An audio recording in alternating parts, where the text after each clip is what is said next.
तुमच्या कोबीचे पीक निरोगी दिसत आहे, पण लपलेली पोषक तत्वांची कमतरता तुमच्या उत्पन्नाचा नाश करू शकते. प्रारंभिक पोषक तत्वांची कमतरता ओळखा, त्यांना वेळेवर दुरुस्त करा आणि आपले पीक वाचवा.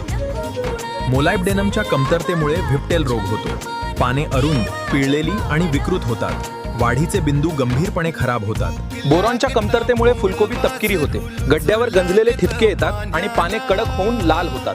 उपाय: बोरॅक्स 1-2 किलो. नायट्रोजनच्या कमतरतेमुळे बटनिंग होते. लहान अपरिपक्व कल्स तयार होतात आणि रोपांची एकूण वाढ कमकुवत होते. उपाय: हिट युरिया किंवा अमोनियम नायट्रेट वापरा. कॅल्शियमच्या कमतरतेमुळे टोक करपणे होते. पानांच्या कडा कोरड्या होतात आणि फुलकोबीचे फूल तपकिरी, काचेसारखे आणि विकृत होते.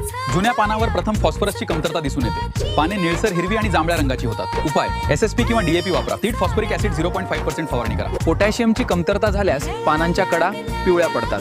पानांच्या कडा सुकताय, वर वळतात आणि गडद तपकिरी होतात. उपाय: For healthy cauliflower production, use balanced fertilizers, maintain proper soil pH, add organic matter, and monitor your crop regularly.